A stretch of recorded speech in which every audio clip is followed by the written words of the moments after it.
Good day everyone! Welcome to our grade 3 English class. Our topic for today is about simple tenses of verbs. Quarter 2, week 2. At the end of the lesson, the pupil should be able to use simple verbs, past, present, future, in sentences.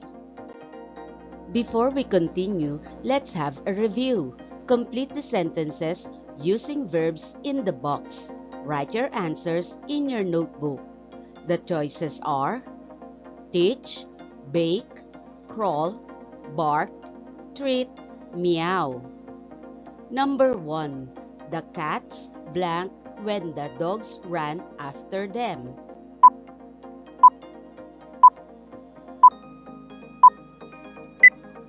The correct answer is meow. Number 2. Teachers blank pupils to read and write.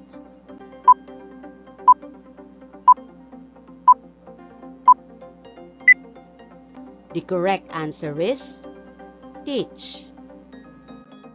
Number 3. The dogs blank at strangers.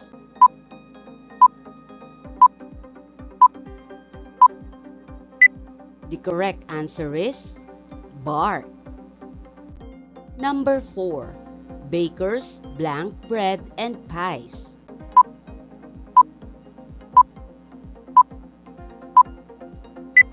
The correct answer is bake. Number 5. Doctors blank sick patients in the hospital or in clinic.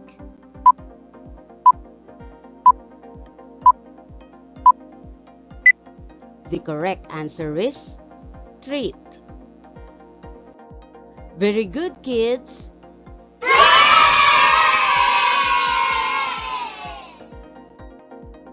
What is verb? What are the tenses of a verb?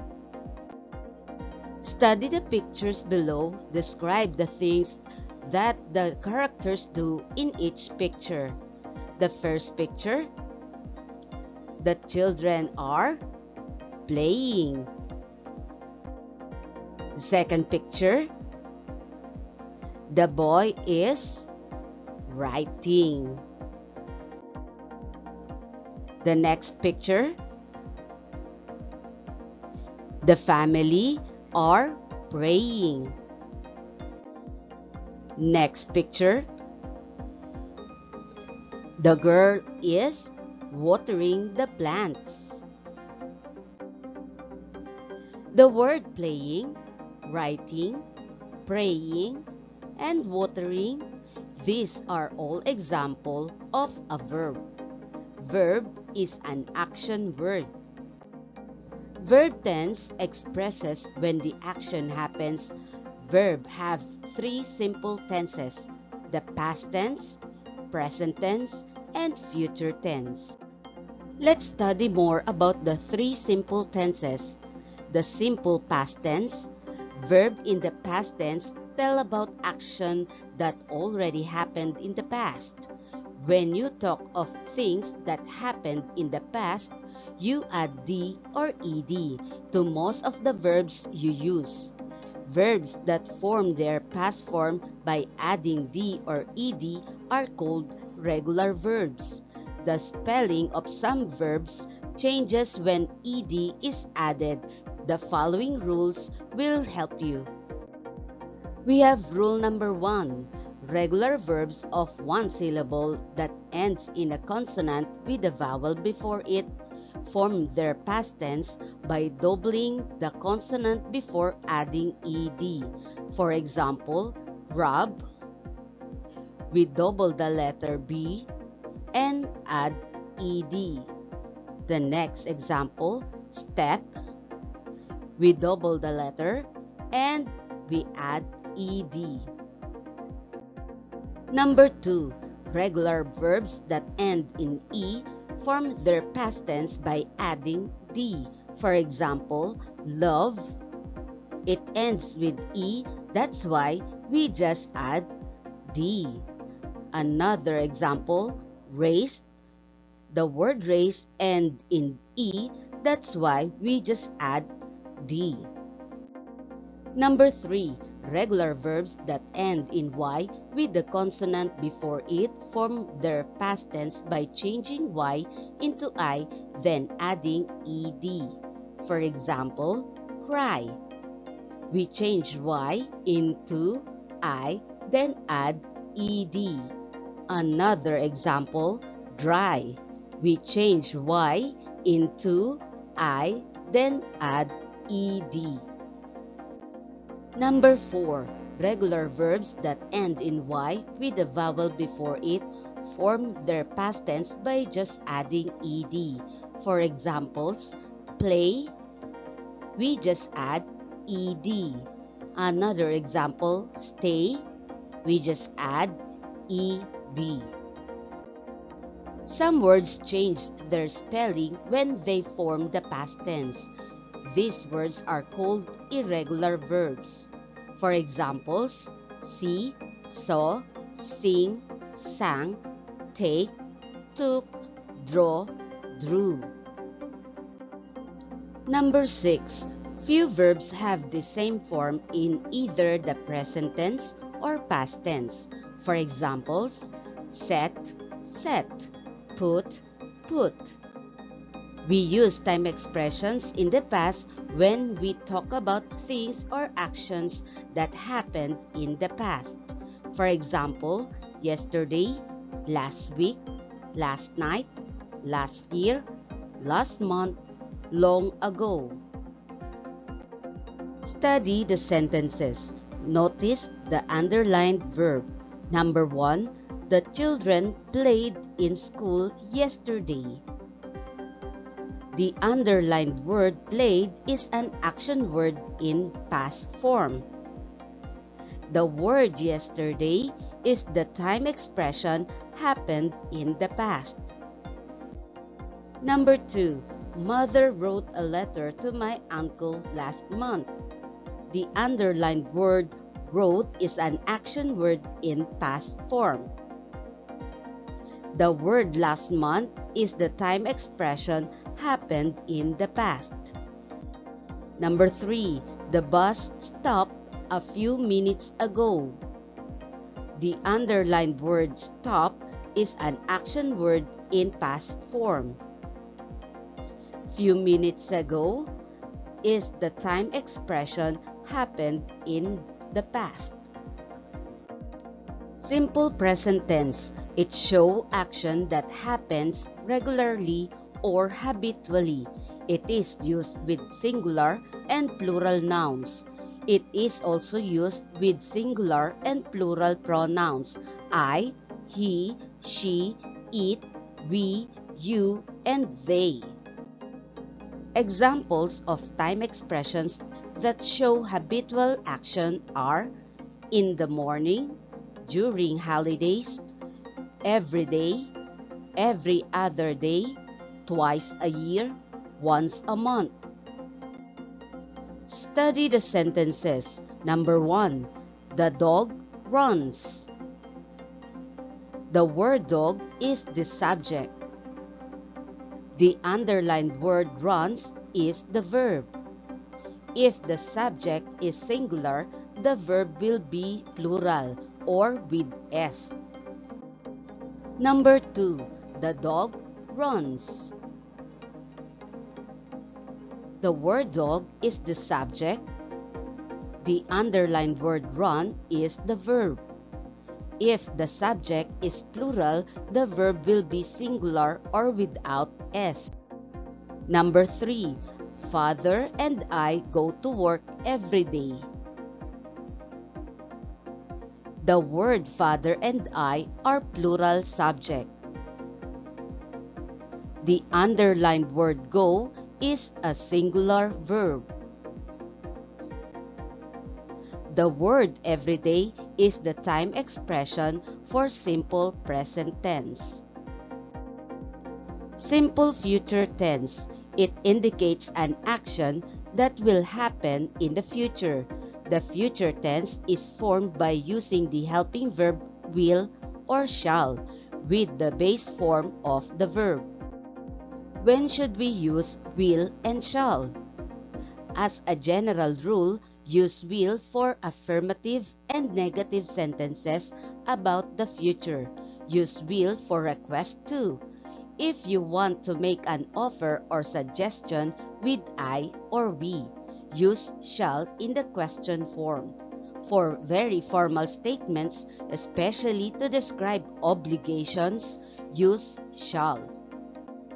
Example of future time expressions to express are next week, tomorrow, next month, tonight. Study the sentences. Number 1. Uncle Joey will visit us this coming weekends. The word will is the helping verb to form a future tense. The word weekends is the time expression for simple future tense. Number 2. Our class will go on a field trip next month. The word will is the helping verb to form a future tense. The word next month is the time expression for simple future tense. Number 3.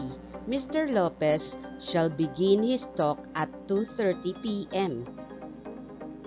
The word shall is the helping verb to form a future tense. The word 2:30 p.m. is the time expression for simple future tense. We have the following example of a verb, its past form, present form, and its future form of a verb. Let's go with regular verbs.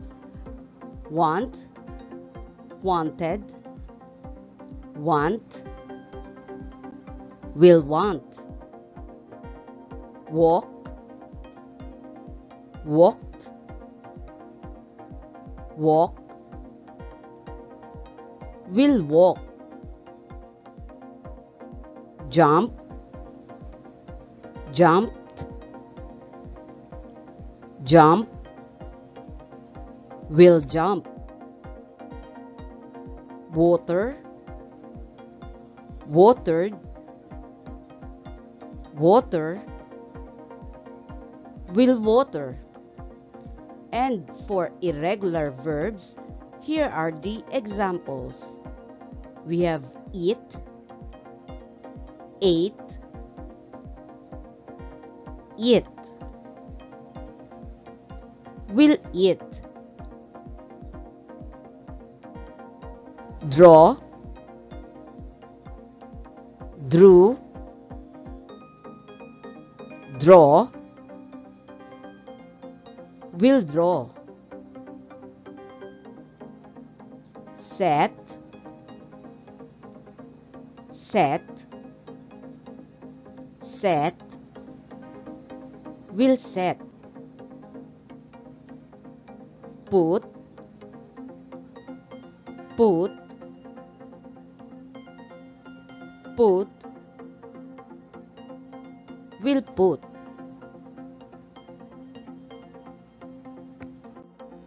Let's go with our activity 1. Using the verb written before each item, complete each sentence by supplying the correct verb tense or form. Write your answers on your answer sheet. Number 1. Plant. Anthony blank fruit-bearing trees in his farm yesterday.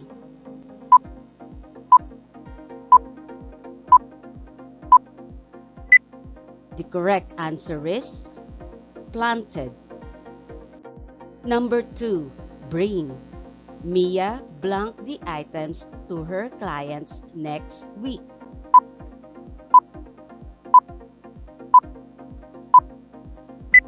The correct answer is will bring. Number 3. Watch. My friends blank a movie this weekend.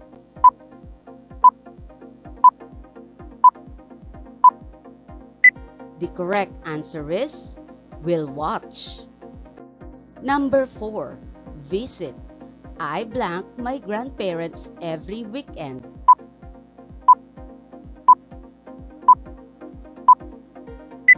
The correct answer is visit. Number 5. Sing. Eunice blank a song on my cousin's wedding next month.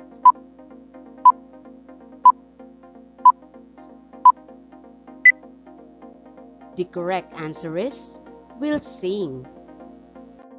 Number 6. Take. Cardo blank part in an online quiz show and won the grand prize.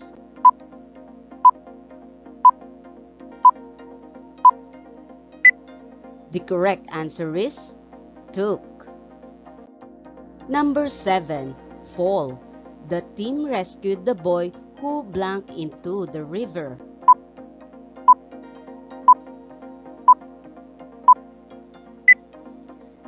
The correct answer is fell. Number 8. Win. Last year, Jasmine blank first prize in the 1,000-meter race.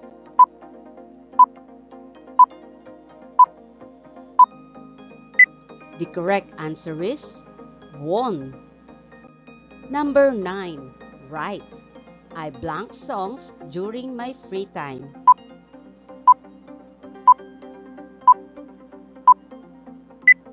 The correct answer is right. Number 10. Present. The children present their favorite toys during the toy fair last month.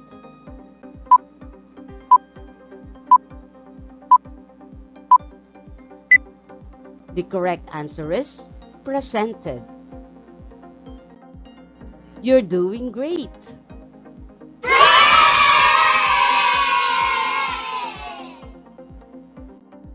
Activity 2. On your answer sheet, copy and complete the table below.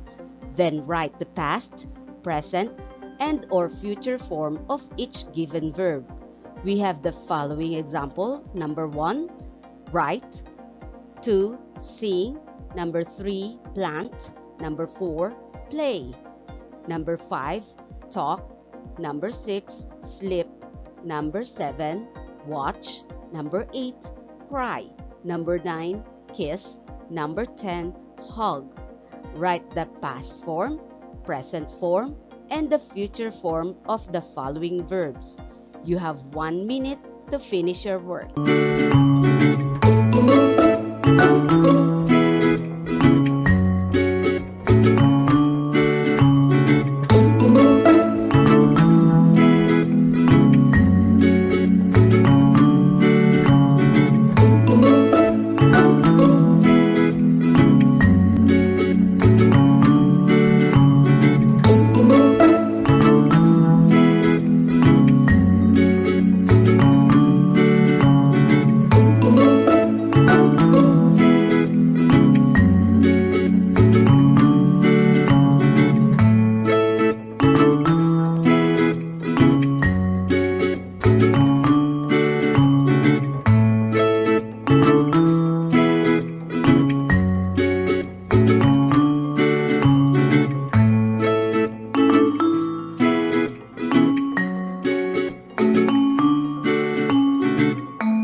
Let us check if your answers are correct.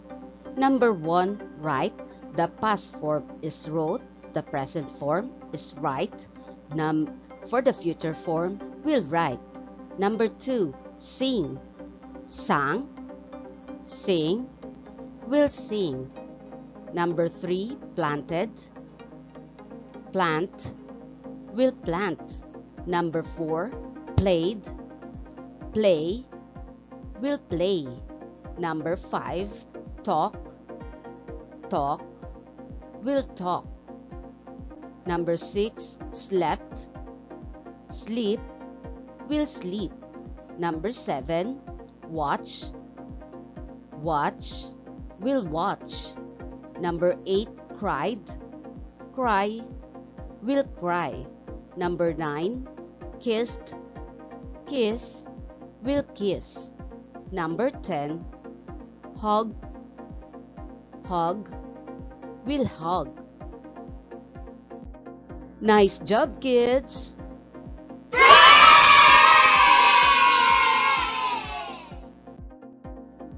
Activity 3. Identify the verb or verbs in each sentence below. Then write whether the sentence is written in present, past, or future tense. Write your answer on your notebook. For example, Sam walked to the store yesterday.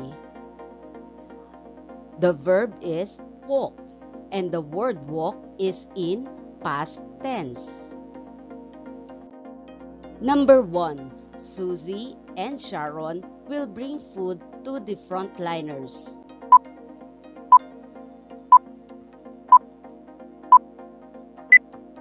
The correct answer is will bring, future tense. Number 2. We went at the quarantine facility for rapid testing.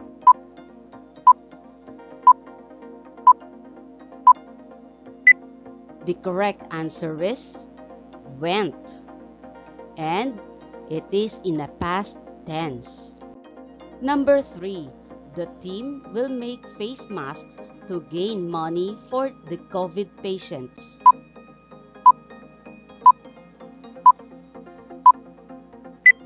The correct answer is will make, and it is in the future tense. Number 4. The girl is studying for her online classes.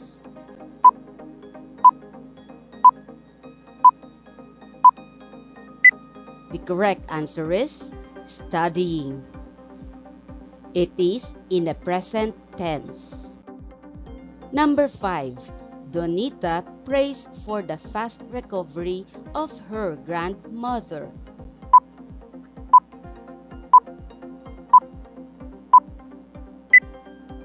The correct answer is praise, and it is in the present tense. You're fantastic!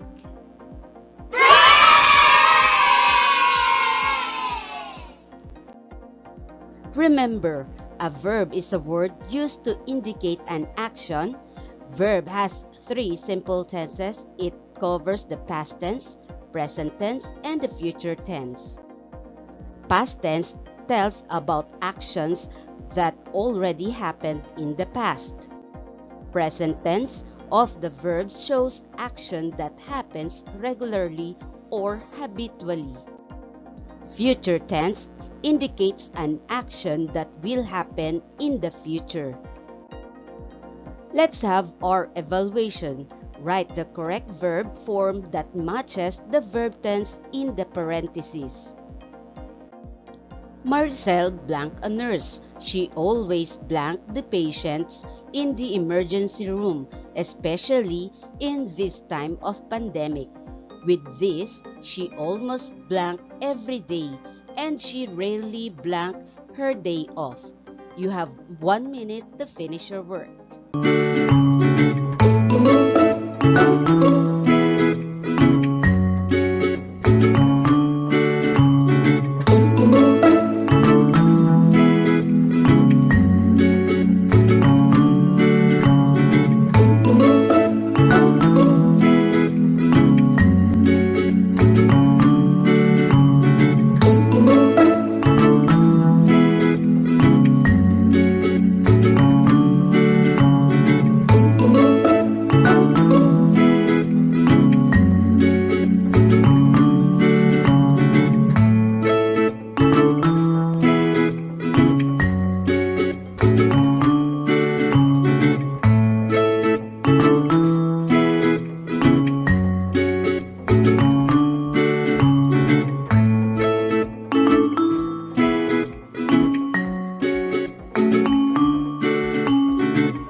She blanked the risk of COVID-19 exposure because she blanked to give her service to public.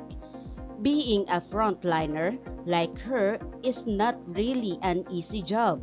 She blanked and blanked that people blank the rules for us to prevent the spread of the virus.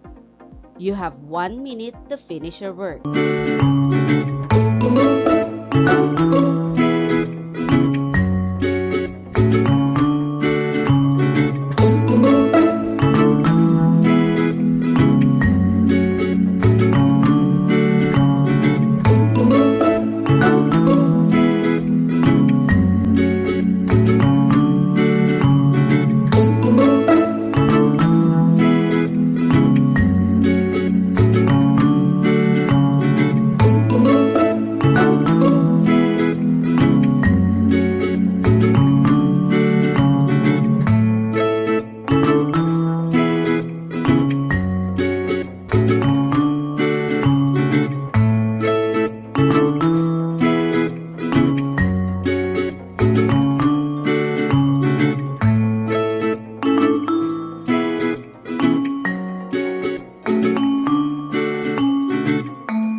Let us check if your answers are correct. Maricel is a nurse. She always helps the patients in the emergency room, especially with this time of pandemic. With this, she almost works every day and she rarely takes her day off. She took the risk of COVID-19 exposure because she pledged to give her service to public. Being a frontliner like her is not really an easy job. She hopes and prays that people will follow the rules for us to prevent the spread of the virus. Excellent!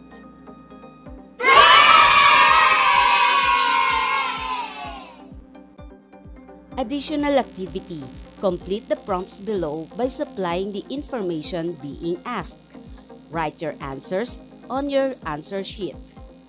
Tell us what you did yesterday, what you do today, and what you will do tomorrow. Yesterday, I blank. Today, I blank. Tomorrow, I will. Very good, kids. That's all for today. Till next time, thank you and God bless.